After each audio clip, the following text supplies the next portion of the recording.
পরীক্ষার হলে পরীক্ষার প্রশ্নে উদ্দীপকের গুরুত্ব যেরকম অপরিসীম, তেমনি বাস্তব জীবনেও বাঁশের গুরুত্ব অপরিসীম। বাঁশ খেলে মানুষের শিক্ষা হয়, বুদ্ধি হয়। আমি আমার জীবনে যত ছোলা, আসলা, আইক্কালা এবং আইক্কা ছাড়া বাঁশ খাইছি, সব বাঁশগুলো কিন্তু এখানে জমিয়ে রেখেছিলাম। মানুষের দেওয়া বাঁশগুলো জমিয়ে রাখতে রাখতে বাঁশ ঝাড় হয়ে গেছে।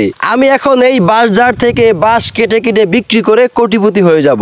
জীবনে ছোলা হোক আর আসলা হোক, বাঁশ খায় নাই এমন মানুষ কিন্তু খুঁজেই পাওয়া যাবে না। বাঁশ খাওয়ার পর সেই বাঁশ আবার পুনরায় ফেরত না দিয়ে আমার মতো জমিয়ে রাখতে পারেন এবং পরবর্তীতে আমার মতো বাঁশ বিক্রি করে কোটিপতি হয়ে যেতে পারেন। আমার জীবনে আমি এত বড় বড় আসলা বাঁশ খাইছি যে বাঁশগুলো আমি এখন একা টেনে বার করতে পারছি না। তাই আমি আমার খাওয়া বাঁশগুলো বের করতে একজন বাহুবলীর সাহায্য নিয়েছি। আমার এই বাঁশ বের করা দেখতে হাজারো দর্শকের ঢল। তবে আমি যে বাঁশগুলো কাটতেছি এই বাঁশগুলো কিন্তু বিক্রি করব না।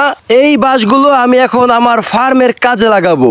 আপনি বাঁশ দূরের মানুষের থেকে খান বা কাছের মানুষের থেকে খান, আসলা বাঁশ খান বা ছোলা বাঁশ খান, বাঁশ না খেলে কিন্তু আপনার শিক্ষা হবে না, আপনার বুদ্ধি হবে না। তাই আমি মনে করি পরীক্ষার হলে পরীক্ষার প্রশ্নে উদ্দীপকের গুরুত্ব যেরকম অপরিসীম, তেমনি বাস্তব জীবনেও বাঁশের গুরুত্ব অপরিসীম। সম্মানিত বন্ধুগণ, দীর্ঘ সময় ধরে আমার এই বাঁশ খাওয়া ভিডিও দেখার জন্য আপনাকে অসংখ্য ধন্যবাদ। আপনিও যদি আমার মতো বাঁশ খেয়ে থাকেন অবশ্যই কিন্তু কমেন্ট করে জানাতে ভুলবেন না।